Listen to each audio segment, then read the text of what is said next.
Perfecto, gracias. Bueno, muy buenos días a todas y todos los que nos acompañan, tanto en el auditorio como online.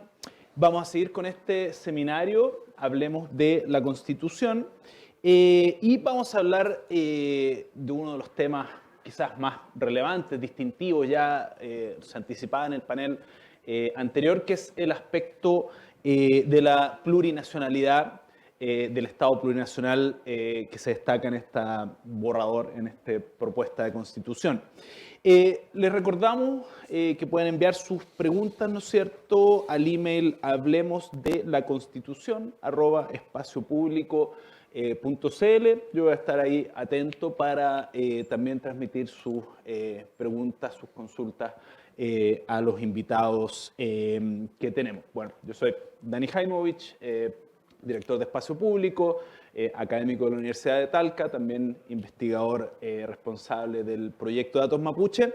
Y hoy día tenemos un panel muy destacado que nos acompaña para hablar sobre plurinacionalidad en la nueva Constitución. En primer lugar, agradecerle a Jorge Contese. Ambos, de hecho, vienen llegando de Jorge de Estados Unidos, Chirin de Australia, ¿no? Así que ambos vienen especialmente a este evento. En primer lugar, Jorge Contese, que es máster y doctor en Derecho de la Universidad de Yale, actualmente profesor de la Universidad de Rutgers en Estados Unidos y también profesor adjunto de la Universidad Diego Portales. Su especialidad es Derecho Internacional, Derecho de los Derechos Humanos, Derecho Transnacional, Derecho Penal estadounidense. Ha litigado y actuado como perito en casos ante organismos internacionales en temas tales como orientación sexual, uso de ley antiterrorista, libertad de expresión y, lo que nos convoca en parte hoy día, derecho de los pueblos indígenas, ¿no? Sus áreas de estudio se centran en aspectos como el derecho internacional de los derechos humanos y cómo esto interactúa con los estados y también con los actores no gubernamentales, siempre con un enfoque, o en particular con un enfoque en América Latina. Así que muchas gracias, Jorge, por acompañarnos en esta ocasión. Y también, como les comentaba, directamente y llegando, de hecho, esta mañana, desde Australia, nos acompaña Chirin Morris. Ella tiene un doctorado en Derecho de la Universidad de Monash. Es licenciada en Filosofía y Letras por la Universidad de Melbourne. Su tesis doctoral trató sobre el reconocimiento constitucional de los pueblos indígenas a través de lo que se denomina la voz constitucional de las primeras naciones. Ya vamos a entender más ese concepto que también está dentro de toda la literatura que ella ha desarrollado. Ella actualmente es profesora asociada de la Escuela de Derecho de la Macquarie University en Sydney. Y en el contexto de nuestro proceso constitucional en Chile, ella ha participado, ha observado desde el exterior, en particular junto con IDEA International, realizó una publicación sobre los mecanismos para posibilitar la representación, la participación y la consulta de los pueblos indígenas en los sistemas constitucionales. Sus libros, tiene varias publicaciones, particularmente libros muy relacionados al tema que vamos a discutir hoy en día y en particular el reconocimiento constitucional de los pueblos originarios en Australia, ¿no? Entre estas publicaciones está Radical Heart, Three Stories Make Us One, del 2018, A Rightful Place, A Roadmap to Recognition, del 2017, and Forgotten People, Liberal and Conservative Approaches to Recognized Indigenous People, del 2016. Sus investigaciones se relaciona al derecho comparado y en particular a lo que estamos en parte discutiendo hoy día, el reconocimiento constitucional indígena no solamente en Australia, sino que en Nueva Zelanda, Canadá, Escandinavia, Vanuatu, Sudáfrica y Singapur, ¿no? Y cómo esto se relaciona con los derechos humanos, el pluralismo jurídico y también el declive democrático. Así que muchas gracias, Chirin, por acompañarnos el día de hoy. Ella está teniendo traducción simultánea, así que puede haber un poco de delay. Ok, sin más, comencemos esta conversación, recordando también de que nos envíen a través del email sus preguntas, tanto acá los que están en el auditorio como online. Quería partir con Jorge. Recientemente, de hecho hace un par de días salió un estudio hecho por Espacio Público en que se preguntan diferentes aspectos, pero en particular se le preguntaba a la gente cómo evaluaba diferentes aspectos de esta propuesta de la nueva Constitución y por lejos dos de los aspectos que parecen peor evaluados, de hecho casi reprobados por buena parte de las personas que respondieron a esa encuesta, son justamente el Estado plurinacional y los sistemas de justicia indígena. Yo creo que en parte eso puede deberse quizás a un desconocimiento, quizás a una poca claridad del concepto de la plurinacionalidad. Entonces me gustaría preguntarte primero, Jorge, ¿qué es exactamente la plurinacionalidad, sobre todo entendida a través de este borrador? ¿Qué consecuencias prácticas puede tener? Y quizás en algo un poco más general, ¿por qué es que los pueblos originarios, los grupos indígenas, tienen un derecho o digamos, una sección especial dentro de esta y otras constituciones? Bueno, lo primero es agradecer la invitación a Espacio Público a estar acá esta mañana conversando de estos temas. Los paneles que antecedieron creo que realmente han sido excelentes para poder hacerse una idea más profunda de cuáles son las implicancias que tiene la propuesta constitucional. Haremos el intento de hacer lo propio con el tema de plurinacionalidad. Y yo partiría diciendo que la manera de comprender la plurinacionalidad como fenómeno, yo distinguiría entre lo que es el fenómeno de la plurinacionalidad y el concepto más específico, la palabra, ¿no? Que genera tanta resistencia y tantas preguntas. Y yo diría que es básicamente, digamos, fundamentalmente es una forma en que los estados se relacionan y se vinculan con los pueblos o con las naciones preexistentes. En algunos países se llaman primeras naciones, como decías tú, efectivamente. En otros países se denominan pueblos indígenas, pueblos originarios, tribus. Cualquiera sea la denominación que uno le dé, y esas, digamos, los distintos tipos de denominaciones no son inocuas. Hay, digamos, el derecho se ha encargado de ir delimitando la manera como uno debe ir a referirse a los pueblos originarios, pero cualquiera sea esa denominación, la plurinacionalidad, como digo, como fenómeno, lo que hace es disponer ciertos dispositivos institucionales a través de los cuales los estados, que permanecen como únicos, como indivisibles, se relacionan e interactúan jurídicamente y políticamente con los pueblos indígenas, con las primeras naciones. Por lo tanto, esa forma de comprender la plurinacionalidad, que yo lo que digo es distinguirlo del término específicamente, ¿no? Cuando se dice solo hay dos constituciones en el mundo, lo cual es cierto, que hablan de plurinacionalidad, ¿verdad? Ecuador y Bolivia. Pero no hay ninguna otra constitución en el mundo que se refiera a la plurinacionalidad. El problema que tiene esa manera de comprender el asunto es que se enfoca, como digo, en el término, en la palabra, y oscurece el fenómeno de la plurinacionalidad, que sin embargo existe en muchos países que no ocupan el término en sus textos constitucionales. Ejemplos de ellos, lo hablaremos después con Shireen, ¿verdad?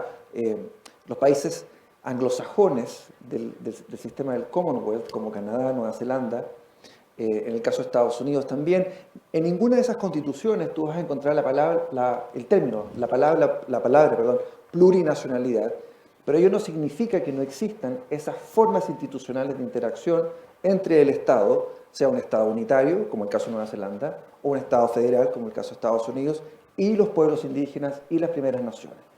Después, podemos conversarlo con más detalle, pero una vez establecido que esto es la plurinacionalidad, ¿verdad? Es decir, el reconocimiento que dentro de un territorio donde existe un Estado independiente, que no se divide, que no se fracciona, existen dentro de ese territorio, como digo, distintos pueblos o distintas naciones, que ese Estado les reconoce derechos de autodeterminación, derechos colectivos, una serie de derechos que también podemos conversar con más calma, que han venido desarrollándose en el derecho internacional de los derechos humanos, que se vincula con tu tercera pregunta, que es ¿por qué los pueblos indígenas tienen una suerte de estatuto especial que en Chile, yo diría que en el marco de la conversación constituyente, se ha instalado o se ha intentado instalar con relativo éxito la idea de que serían privilegios, ¿verdad? Los pueblos indígenas tienen privilegios y al tener privilegios entonces la idea de plurinacionalidad genera una ciudadanía de primera y segunda clase.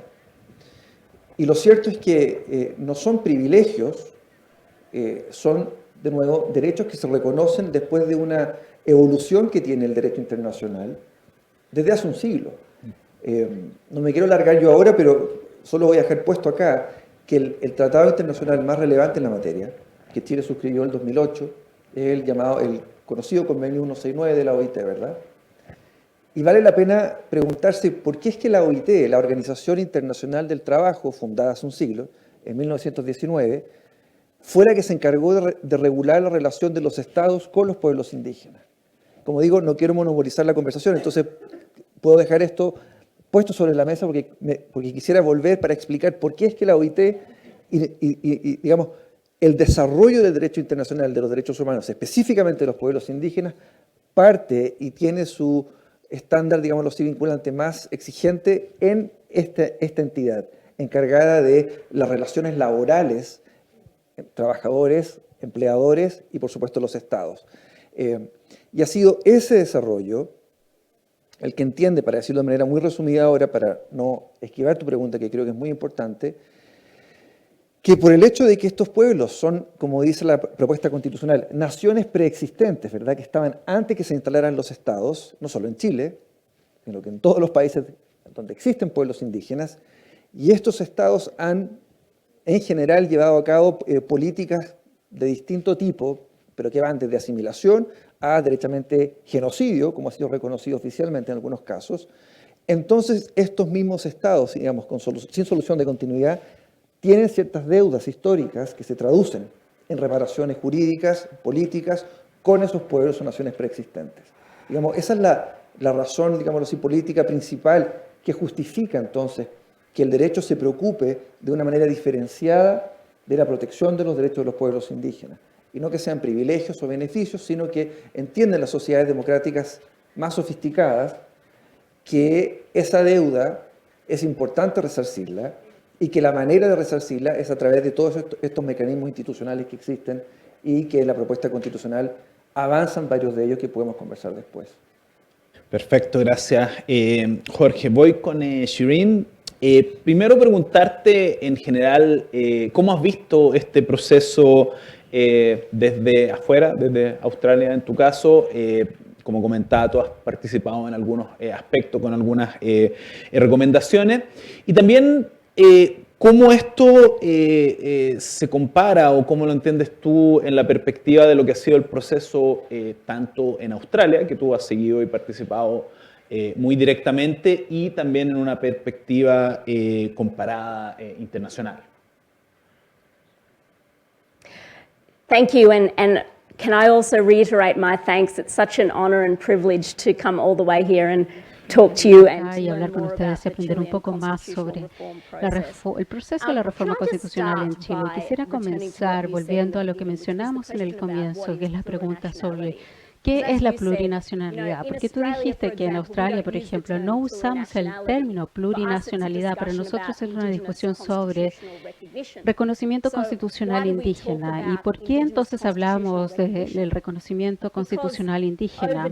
Porque por sobre décadas y décadas y cientos de miles de años, la historia de la colonización ha significado que en el mundo hay solo no sé cuántos cientos de estados soberanos, pero hay miles de personas en el mundo. Y casi cada estado-nación tiene dentro de sus límites estos pueblos y culturas, y muchos de estos pueblos son pueblos indígenas que viven en estos territorios. Y lo que ocurre es que ellos han vivido por miles y miles de años y los colonizadores llegan a estos países, les roban y los desplazan. Y recuerden que esta es la historia también de conflicto militar, violencia, a menudo, como se ha mencionado anteriormente, con genocidio, intentos de erradicación de estas personas y de estos pueblos. Lo que significa entonces es que la población indígena luego se agotan, son una minoría en relación a la fuerza colonizadora.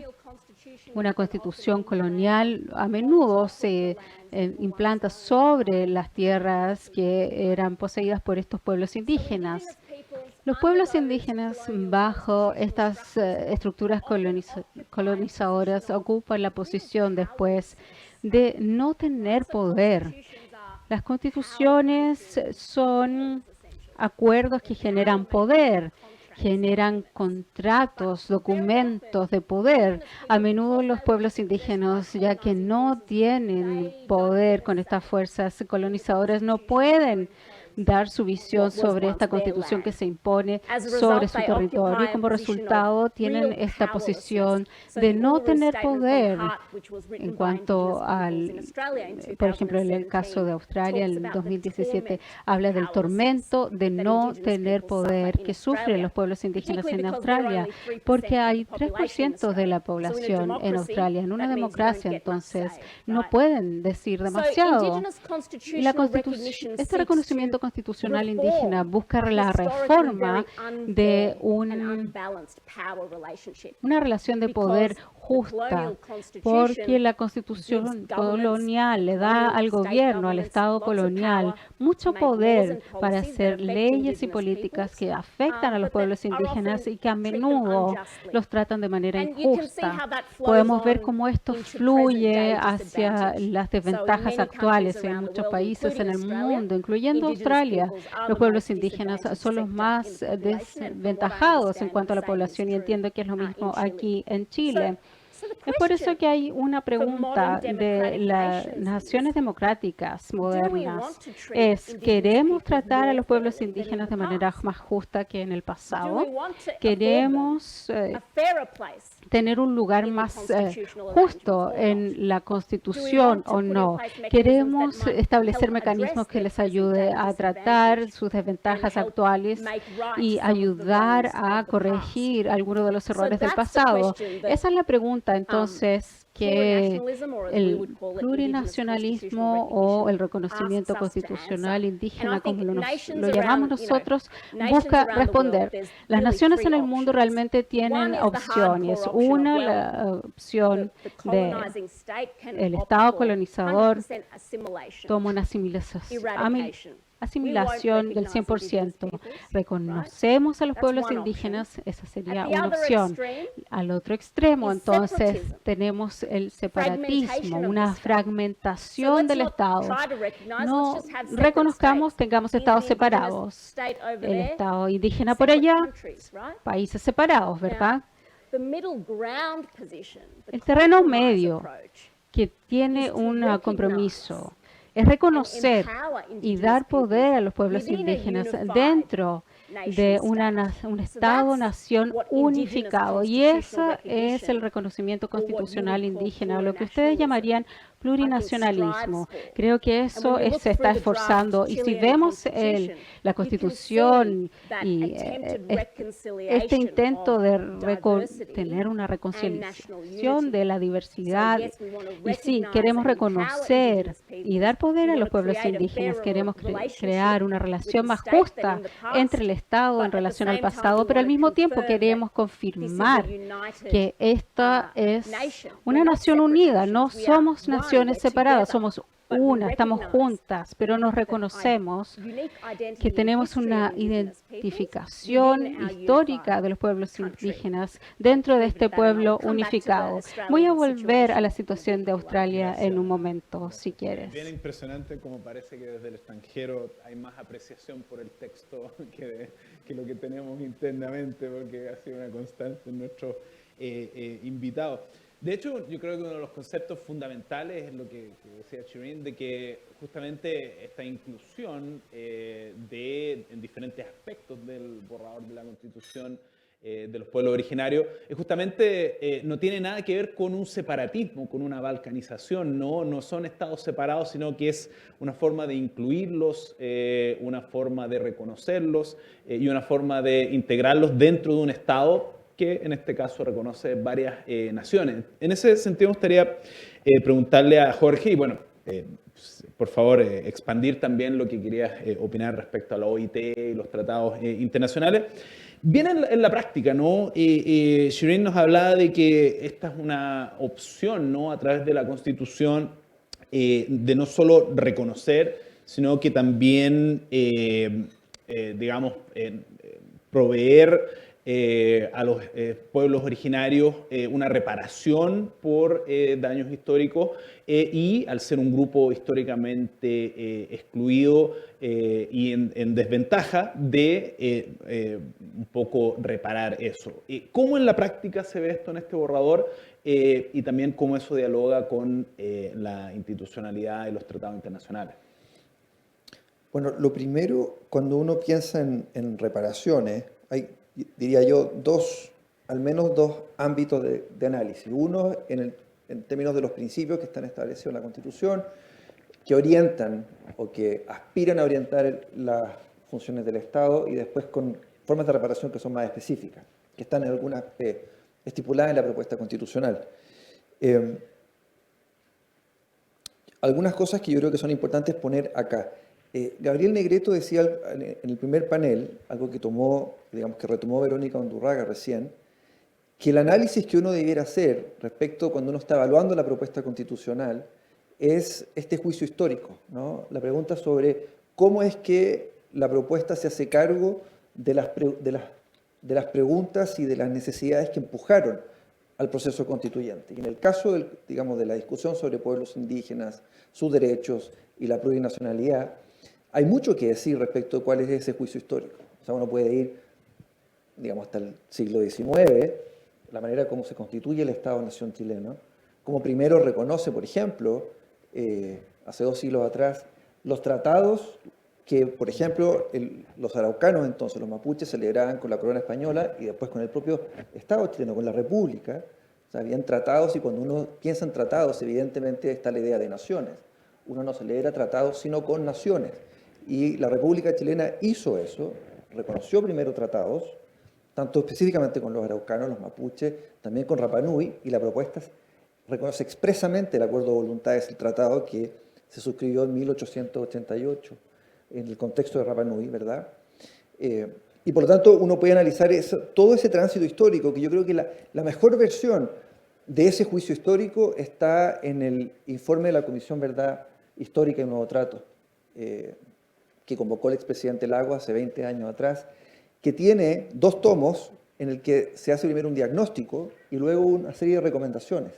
Entonces, es interesante porque existe una postura oficial del Estado chileno respecto de lo que ha sido la relación con los pueblos indígenas. No es solamente, el impresionante trabajo académico, la literatura que existe, sino que el Estado chileno hizo suya una postura respecto de cuáles han sido las formas en que se ha relacionado malamente con los pueblos indígenas y posteriormente cómo es que podría repararse esa forma de relación. Y por lo tanto, cuando Shireen dice, bueno, nosotros no hablamos de plurinacionalidad, hablamos de reconocimiento constitucional, de nuevo, en este juicio histórico yo invitaría a pensar lo que han sido las últimas 3 décadas. Hacia fines de los 80, cuando se celebra el acuerdo de Nueva Imperial, nuevamente un acuerdo entre la población, digámoslo así, no indígena, representada en este caso en Patricio Aylwin, entonces candidato a la presidencia, 2 semanas antes de la elección de diciembre del 89, con los representantes de los pueblos indígenas. Ese acuerdo lo que hace es establecer una especie de agenda hacia el futuro, ¿verdad? Y una parte central de lo que fue el acuerdo de Nueva Imperial, de diciembre de 1989, era exactamente el reconocimiento constitucional. Es decir, la demanda de los representantes de los pueblos indígenas en Chile por ser incluidos dentro de la institucionalidad, no por fuera. Entonces, ahí creo yo que hay un elemento que uno nunca debe perder de vista y que yo creo que las encuestas que han aparecido esta semana refuerzan esa idea, que no es que los pueblos indígenas estén buscando irse por fuera, como se ha dicho. Si uno revisa lo que han sido las tramitaciones legislativas de los últimos 30 años, encuentra ese tipo de argumentos, digamos, en el Congreso Nacional, sino precisamente participar dentro de la institucionalidad. ¿Qué es lo que hace la propuesta? ¿Qué es lo que hace la idea de plurinacionalidad? ¿Y qué es lo que hace específicamente, diría yo, un principio que ha quedado oscurecido, que está en la propuesta, que es la interculturalidad es justamente entender esas formas de vinculación entre el Estado y los pueblos que no se separan, no segregan, sino que buscan relacionarse de nuevo a través de canales institucionales. Entonces, en ese juicio histórico, que yo creo que como forma de aproximarse a la evaluación de la propuesta es acertada, me parece a mí que la propuesta se hace cargo correctamente de cuáles son las preguntas que llevaron y las necesidades que empujaron a reconocer derechos colectivos, a reconocer la plurinacionalidad y específicamente a reconocer la interculturalidad. De nuevo, si esa es la manera, que yo creo que es correcta, la que sugería Negreto en la mañana, ¿verdad?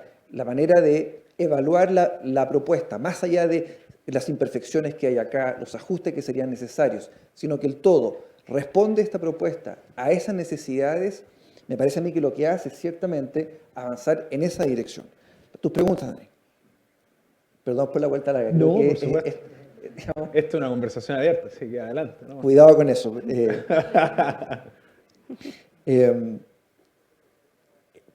Muy rápidamente, nosotros hablamos todo el tiempo del convenio 169 de la OIT. La OIT, esto está vinculado con lo que decías tú, Shireen, el año 57 del siglo pasado, entendió que en su preocupación por los trabajadores y las condiciones laborales, los trabajadores que estaban en la peor situación, o sea, dentro de la desventaja que tienen los trabajadores en el mandato que tiene la OIT, ¿verdad? Desde hace un siglo. Los trabajadores que estaban en la situación más desventajosa eran los trabajadores indígenas. Y por lo tanto, la OIT lo que hizo fue impulsar un convenio, que es un tratado internacional, que se adopta en 1957, para proteger a los trabajadores más desfavorecidos dentro de lo que ya estaban desfavorecidos los trabajadores. Esa es la razón por la que antes de que se produjese el desarrollo del derecho internacional de los pueblos indígenas en el seno, digámoslo así, de Naciones Unidas, la OIT se hace cargo de este problema. Dice, los más pobres, entre los pobres, en una lógica más bien de clase, ¿verdad?, en esa época, son los trabajadores indígenas. Y por lo tanto, tenemos que hacer algo al respecto, Convenio 107. El Convenio 107 de la OIT, del año 1957, tenía una mirada radicalmente asimilacionista. O sea, entendía que para mejorar la situación de los trabajadores indígenas, había que, por así decirlo, desindigenizarlos. Había que asimilarlos a la población, digámoslo así, mayor. Y es en el contexto del desarrollo del derecho internacional, ahora sí, de los derechos humanos, a partir del año 45-48 en adelante, que la propia OIT y los organismos internacionales van comprendiendo que los trabajadores indígenas tienen ciertas ciertas características que los hacen distintos a los demás trabajadores. Por lo pronto que pertenecen a algo así como llamamos pueblos indígenas. No son solamente poblaciones, por eso yo decía antes, desde el punto de vista jurídico, el uso de los términos no es indiferente, sino que son pueblos, y estos pueblos no buscan necesariamente la asimilación, buscan poder participar e interactuar con el Estado, pero manteniendo el reconocimiento de sus tradiciones y sus culturas propias. Y así es como se llega al Convenio 169 de 1989. Ese es, digamos, el tránsito de los estándares, y a partir de allí, entonces, el mismo año 89, como decía yo recién, cuando se celebra este acuerdo de Nueva Imperial, en que los representantes indígenas le dicen al candidato Elwin, nosotros le vamos a dar su apoyo a cambio de una agenda a favor de los derechos de los pueblos indígenas, incluido que Chile reconozca constitucionalmente a los pueblos indígenas dentro de su institucionalidad, incluido una agenda de derechos sociales, incluido avanzar en la ratificación del 169, que tomó desde el 89 fue esto, hasta el 2008. Y en esos debates lo que uno ve es, creo yo, buena parte de lo que hemos visto en el contexto de la deliberación constituyente. El temor a que al reconocer la idea de pueblos se desintegre la nación chilena. De hecho, la derecha, durante todos esos años en que se intentó dar reconocimiento constitucional a los pueblos indígenas, persistentemente no solo se oponía, sino que lo hacía de distintas formas, y una de ellas era a través de indicaciones que enfatizaban la idea de que la nación chilena es única e indivisible.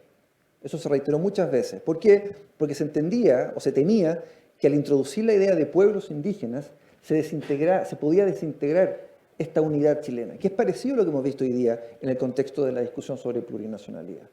Entonces, es interesante, creo yo, rastrear esa manera en que el Estado chileno ha intentado hacerse cargo de estas formas de reparación, que es lo que tú preguntabas, Dani. Sí. Ha fracasado hasta ahora. O sea, Chile junto con Uruguay son los únicos países que en sus constituciones no tienen ningún tipo de reconocimiento constitucional. Y por lo tanto, pareció lo que decía Julieta a propósito del sistema político, si comparamos dónde está la propuesta frente a lo que tenemos hoy día, que es nada, solo un reconocimiento a nivel legal y un reconocimiento que va a requerir de aprobarse la propuesta constitucional ajustes profundos, porque la ley indígena chilena tiene una mirada que queda muy por debajo de lo que hace esta propuesta. Por supuesto que el avance es un salto muy cualitativo. Reconocerse como un Estado plurinacional, reconocerse como un Estado intercultural, que creo que es mucho más conducente a la discusión, entender que la forma en que debe interactuar el Estado con los pueblos indígenas es a través de la interculturalidad y las formas de reparación. Por ejemplo, cuando dice la propuesta que la forma preferente va a ser restitución de tierras, que eso va a generar problemas, sin duda, no va a ser un tema fácil para nada, que es propio, digamos, de las propuestas constitucionales. Digamos, o sea, en distintos temas nadie podría pretender que porque se aprobase esta propuesta constitucional, en poco tiempo se solucionan los problemas de tierra que existen. Por ejemplo, en Nueva Zelanda, en el año 75 se entendió que lo que había que hacer era establecer un tribunal dedicado específicamente a resolver, a atender los problemas de tierras que vienen de un tratado celebrado por la corona británica con las tribus maorí a mitad del siglo XIX. Y ese proceso del Tribunal de Waitangi, que se llama, sigue vigente, digamos, no termina. Entonces, como se ha dicho, la propuesta me parece a mí que debe siempre entenderse como un punto de partida. Y específicamente en el ámbito indígena y de la plurinacionalidad y de la interculturalidad, es un punto de partida para una relación que el Estado ha tenido fracturada con los pueblos indígenas. ¿Va a ser fácil? No. ¿Va a ser largo? Sí. Pero esto lo que hace es permitir disponer de canales institucionales que hoy día Chile carece completamente. Gracias, Jorge. Continuando un poco con esta idea de la evolución en el derecho internacional, de cómo se observa a los pueblos originarios, y con esta idea de que reconocerlos como nación es algo que, si bien no existe la palabra plurinacional, tanto en Canadá como en Australia se habla de las primeras naciones, ¿no? First Nations, entonces está implícita esta plurinacionalidad. Me gustaría, Shireen, que, bueno, nuevamente preguntarte cómo has visto tú el proceso, cómo se relaciona con el proceso australiano y cómo se relaciona con un concepto que a mi entender es muy vital en la última legislación, en la Declaración de las Naciones Unidas, por ejemplo, de derecho de grupo indígena, que es la autodeterminación, ¿no? Self-determination. ¿Cómo eso se ve reflejado en la discusión tanto internacional, australiana, y cómo lo ves en la discusión chilena? Well, interestingly, like Chile, Interesantemente, Australia is one of the como few en nations Chile, around the Australia es world una de that las pocas does not naciones en el mundo recognize que Indigenous no peoples in reconoce its a los pueblos constitution. indígenas en su But constitución. we're now Pero undergoing a process hoy of trying estamos to viviendo un change proceso that. de The new cambiar government esto. has El nuevo committed to gobierno se ha holding a comprometido referendum on the a idea hacer of un a referéndum con esta idea constitutionally de guaranteed First Nations garantizar voice. So la in voz other de las words, primeras a naciones constitutionally en nivel guaranteed constitucional, Indigenous advisory and garantizar el representative consejo y que body tengan un cuerpo to representante en la Constitución, que tenga consulta y voto en el Parlamento. Y como ustedes mencionaban, bajo la Declaración de Derechos de las Naciones Unidas de los Pueblos Indígenas y el derecho a la autodeterminación realmente se destaca. Y hay dos formas claves donde la Declaración nos dice que esto se logra en la práctica, que es a través de la consulta, cuando un Estado hace leyes y políticas sobre pueblos indígenas y donde ellos deberían tener un dicho y que se les consulte en la toma de estas decisiones y la creación de ellas y en los mecanismos de participación. En la práctica, la forma en que las democracias en el mundo implementan estos principios varían bastante. Por lo tanto, Nueva Zelanda, por ejemplo, como hablábamos del Tratado de Waitangi, es importante conocer que el Tratado de Waitangi se firmó entre la corona y los jefes maoríes en los años 1800. Y la corona como corona colonizante, lo que querían hacer era ignorar su promesa. El tratado se incumplió por la corona, que era más poderosa, y es más o menos un poco la reminiscencia que ocurre aquí en Chile también. Mientras más poderoso sea la entidad, tiene poder de ignorar sus promesas, ¿verdad? Pero con el tiempo, a medida que va cambiando la política y cambia la moral, en Nueva Zelanda el tratado realmente se ha convertido en de gran poder y ha impulsado aún más los mecanismos para reequilibrar esta relación de poder injusta. Una, el Tribunal de Waitangi, que busca los acuerdos entre los maoríes y la corona y hacer correcciones del pasado. Otro ejemplo es las 7 escaños reservados en la legislatura. Estos son... Nueva Zelanda es uno de los países en el mundo que realmente establece la tradición o indígena, como en los países africanos que se dice los jefes más tradicionales en este caso, al igual que en Vanuatu, que no son escaños reservados, sino que es una entidad consultora de los líderes tradicionales que tienen. Cada nación lo hace de una forma distinta. Y yo diría que probablemente hay 4 mecanismos que se utilizan. Uno es la representación de participación política y asegurarse de que los pueblos indígenas se escuchan de manera más justa cuando se establecen leyes y políticas relacionadas a ellas. Y si pensamos en las relaciones de poder, es reequilibrar lo que históricamente fue una relación de poder de arriba hacia abajo realmente, y aún es así un poco en los países colonizados. La Constitución, al ser un documento donde se comparte el poder, ayuda a comenzar a tomar estas relaciones de poder de manera más justa.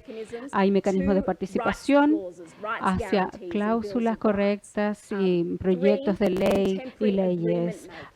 La gestión de acuerdos de tratados como el Tribunal de Waitangi. Y 4, reconoce los idiomas y culturas indígenas. Pueden ver que en la Constitución de Chile tiene los elementos de todo esto, pero como dije, cada nación debe descubrir ellos mismos. Ninguna nación les va a hacer de una forma idéntica a la otra. Todo depende de la política, del tiempo, de qué ajustes se pueden llegar. No sé si responde su pregunta con eso. Gracias. Pongamos la pelota en el piso, ¿no? Hablemos de algunos aspectos específicos que contiene esta propuesta de constitución relacionada a los pueblos indígenas. Te pregunto, Jorge, respecto a 2 aspectos. El primero, y el que yo entiendo que tú has estudiado más y el que has también participado en la discusión, respecto a esta idea del pluralismo jurídico, ¿no es cierto?, que veíamos que era uno de los aspectos peor evaluados, pero que es algo que existe en diferentes legislaciones, y en particular te pregunto, me parece quizás uno de los ejemplos más relevantes, en Estados Unidos, ¿no es cierto?, algo que tiene una larga tradición, que está implementado con una jurisprudencia muy grande. Entonces, ¿cómo ves la propuesta en términos del pluralismo jurídico? Y también, si puedes complementar o podemos hablar después, las autonomías territoriales indígenas, ¿cierto? Como parte de esta idea plurinacional. Y de autodeterminación también, siguiendo con este concepto fundamental. El pluralismo jurídico es creo yo, una manifestación de la idea de plurinacionalidad. Es decir, porque el Estado entiende que, de nuevo, dentro de su territorio, que permanece como único, indivisible, que no se fracciona, existen naciones, es decir, existen pueblos indígenas con tradiciones propias y que son distintivas. Distintivas en el sentido que son distintas al Estado colonizador, como dice Shireen, ¿verdad?, a la República Chilena. Entonces, lo que hace ese Estado, sea unitario, sea federal, es disponer de mecanismos a través de los cuales se reconozca los sistemas jurídicos de los pueblos indígenas. Como tú dices, en Estados Unidos esto existe desde comienzos del siglo XIX, tiene vaivenes por la manera propia en que en Estados Unidos se interpreta la Constitución por parte de la Corte Suprema. Entonces, por ejemplo, a comienzos de la República, en los 1830, había un juez que era especialmente cuidadoso y que atendía al carácter de naciones soberanas entonces, aunque dependientes en la categoría jurídica, y reconocía por lo tanto esos derechos a las naciones indígenas. Hoy día tenemos la Corte Suprema probablemente la más conservadora en casi un siglo, que por lo tanto resta derechos y así va a ir evolucionando mientras el sistema jurídico de Estados Unidos dependa tanto de la composición de una corte de 9 personas, ¿verdad?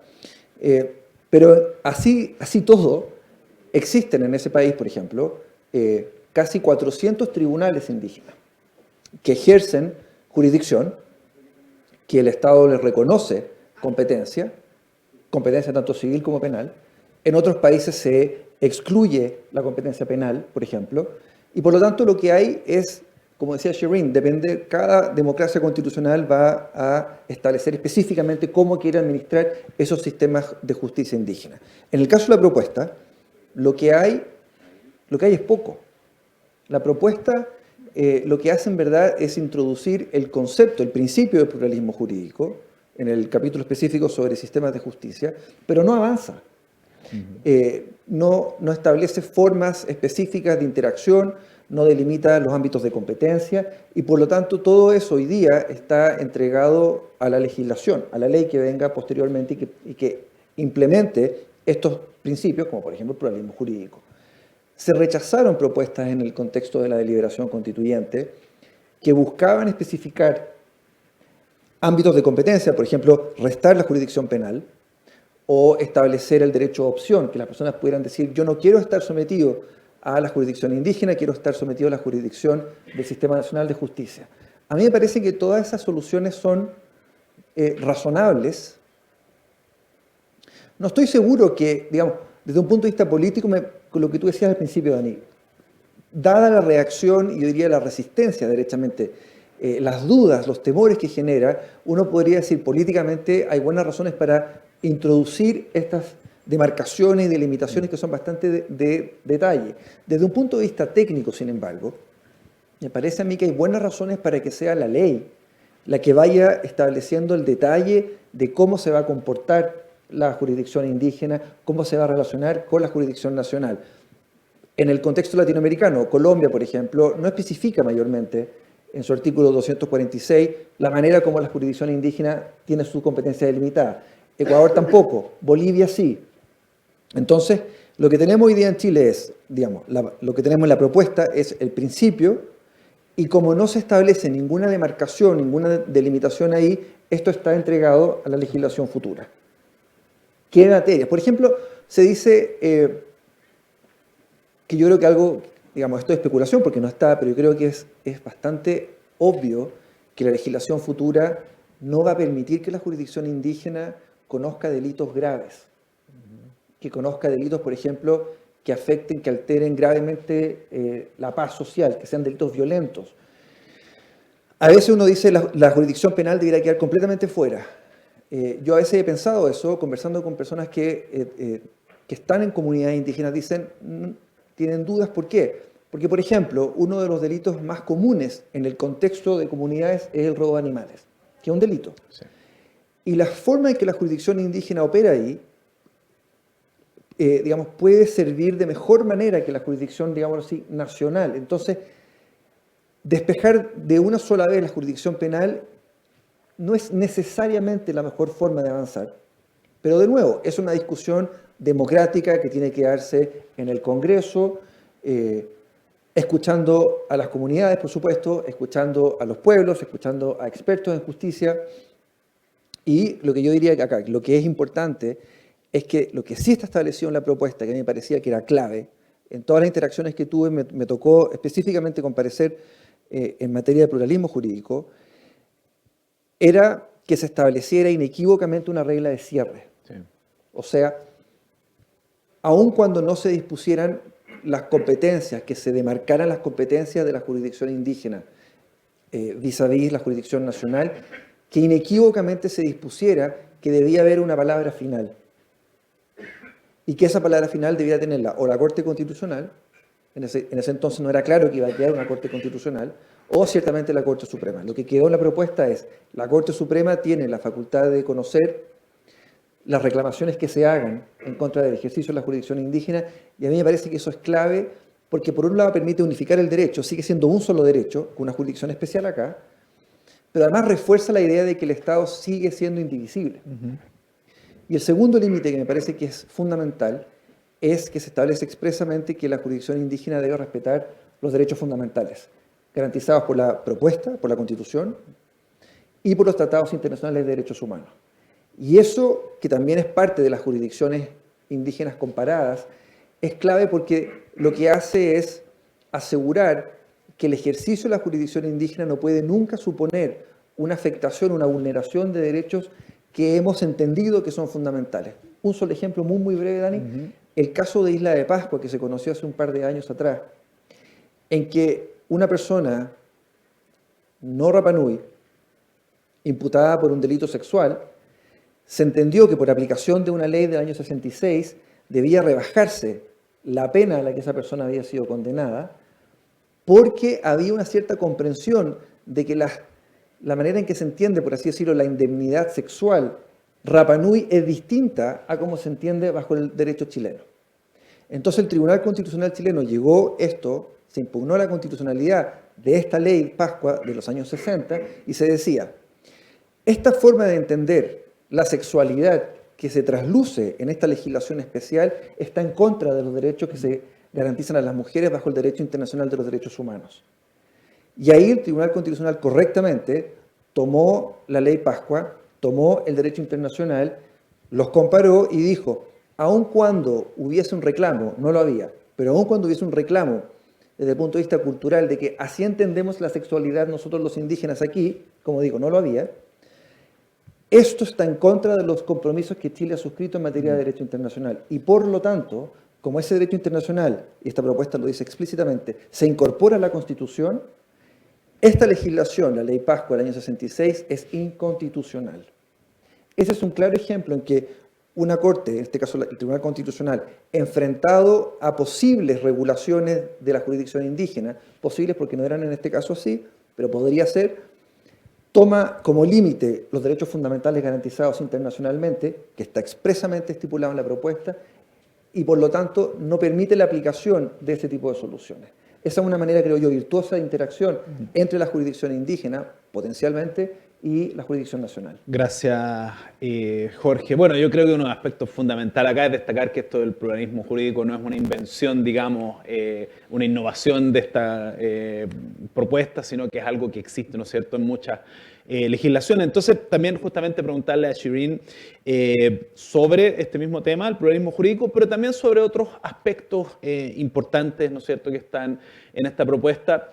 Y acá que nos extiendas, ¿no es cierto?, tanto en el derecho comparado internacional como en la experiencia australiana, en aspectos como, por ejemplo, los escaños reservados, ¿no? Ese es un aspecto muy relevante que yo creo que en la discusión ha faltado mencionar la importancia de los escaños reservados como una acción afirmativa, ¿no? Muchas veces se dice, están porque, bueno, son un cierto porcentaje de la población, o están porque representan un pueblo, pero no, es una acción afirmativa muy importante, ¿no? Entonces, que nos comentes, por favor, al respecto, y también respecto a otro de los aspectos muy relevantes, que es la autonomía territorial indígena, tanto en derecho internacional comparado como en la experiencia australiana.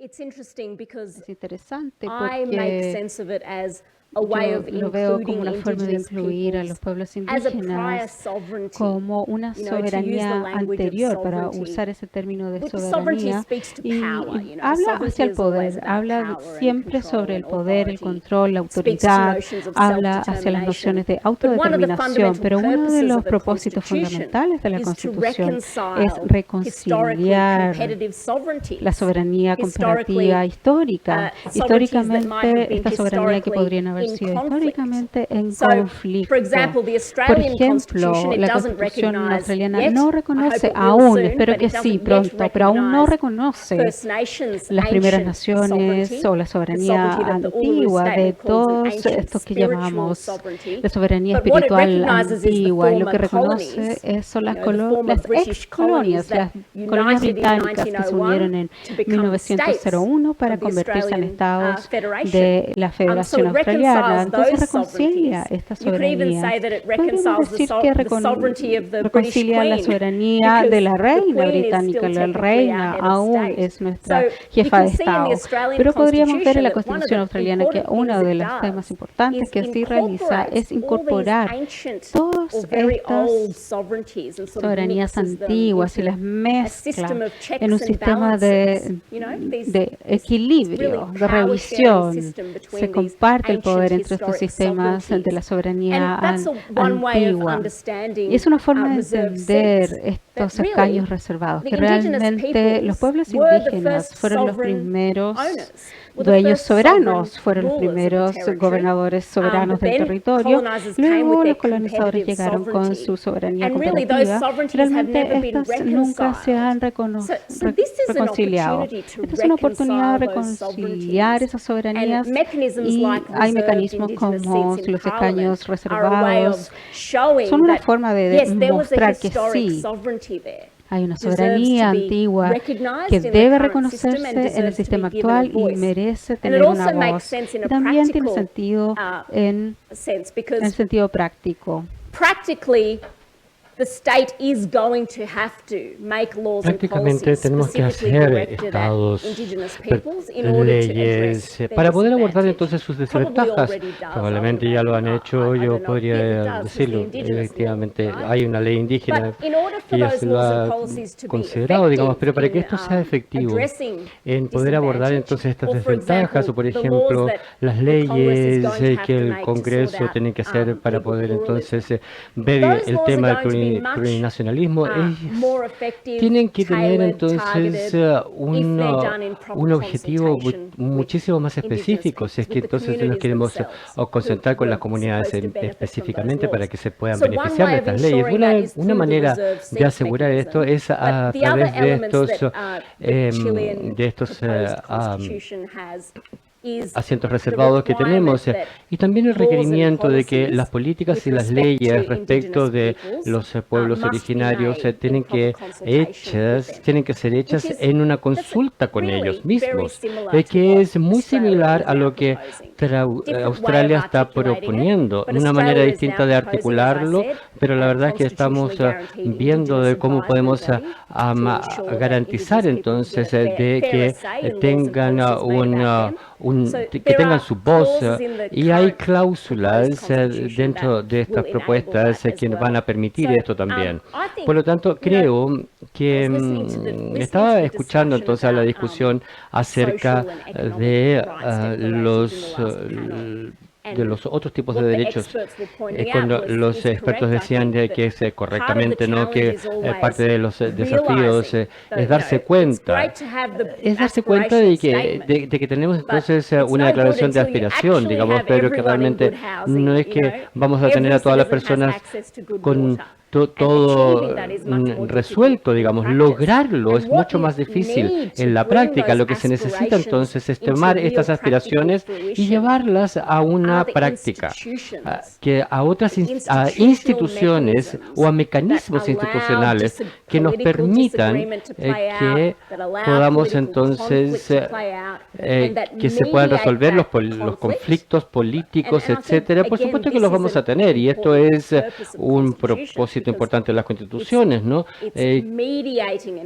Porque la idea es poner procesos sobre la mesa de desacuerdo que permitan que se puedan lograr políticas equilibradas que vayan evolucionando con el tiempo y que puedan generar buenos resultados. Esto es parte de la Constitución, de lo que tratan de lograr las constituciones, es decir, en términos de los derechos indígenas, por supuesto que hay algunos principios importantes como la plurinacionalidad, la nación indivisible, un Estado unitario, hay que reconocer entonces todo eso y después poner en práctica entonces algunos mecanismos institucionales específicos que puedan hacer que estos principios lleguen a la vida, efectivamente.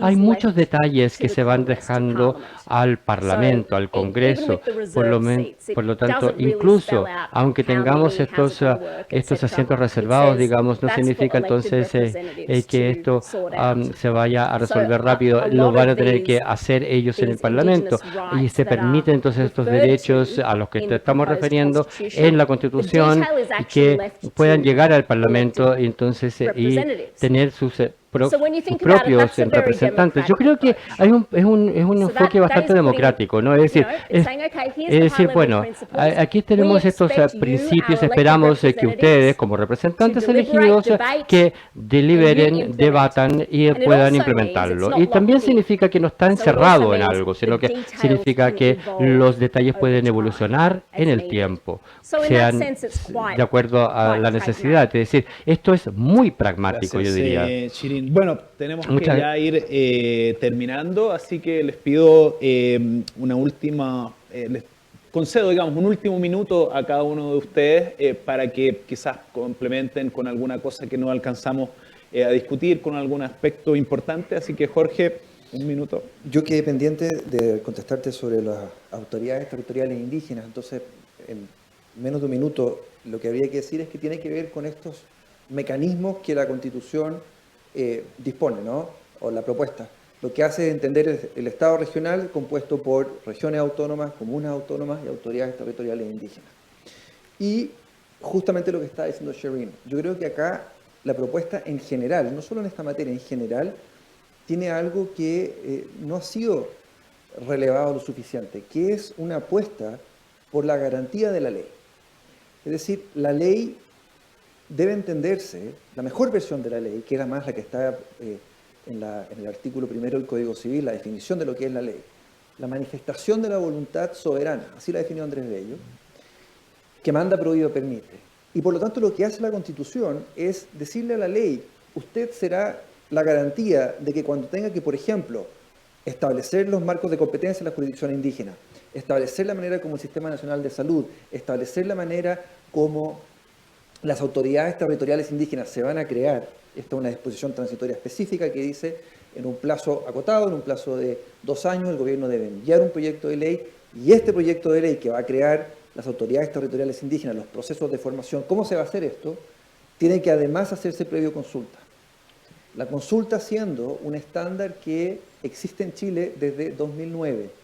¿Por qué? Porque la consulta previa es un estándar que viene del Convenio 169, que entró en vigencia el 15 de septiembre de 2009. Y desde entonces en Chile se han hecho muchísimos procesos de consulta, algunos buenos, otros malos, con distinto éxito, pero la idea de que cada vez que el Estado quiera implementar medidas que afecten los derechos de los pueblos indígenas, se les debe consultar, es algo que existe. En el caso chileno, por vía de la ratificación del 169, en el caso de países que no han ratificado este convenio, como Canadá, por ejemplo, existe porque la propia jurisprudencia constitucional de la Corte Suprema canadiense entiende que bajo la sección 35 de la Constitución de Canadá debe consultarse a los pueblos indígenas, o el caso de la Corte Constitucional colombiana, se hacía referencia antes a un caso del año 2011, donde se entiende que incluso en algunos casos se debe obtener el consentimiento. Todo eso es una apuesta hacia el futuro que de nuevo responde a entender que lo que hace esta propuesta es ofrecer mecanismos institucionales, es decir, por dentro del Estado, para poder pavimentar esta relación que ha sido tan difícil. En el caso específico que tú preguntabas, Dani, las autoridades territoriales indígenas están simplemente anunciadas, por así decirlo, y se entrega al legislador vía disposición transitoria el deber de disponer una legislación que las cree, que regule su forma de su regulación, su creación, el funcionamiento, y todo esto con consulta previa, que es, como digo, un estándar que ya existe. Lo que hace esta propuesta, con esto cierro, es actualizar estándares que existen desde antes en el mundo y en Chile, por vía, por ejemplo, del 169 o de la Declaración Universal de 2007, y ponerlos en la Constitución. Es decir, hacer una toma de posición expresa respecto de que estos son los estándares que van a guiar, los principios que van a orientar la acción del Estado de aquí en adelante cuando se trate de interactuar con los pueblos indígenas, que es lo mismo que han hecho otros estados, con denominaciones distintas, pero con resultados que yo creo que son muchísimo más positivos que lo que hemos visto hoy día nosotros en el caso chileno. Entonces, de Gracias, nuevo, volviendo, Jorge. perdón, Está un poquito largo el minuto, así, pero por supuesto seguiremos conversando porque es largo, pero tenemos que ir al siguiente. Shireen, un minutito un poquito menos largo que el de...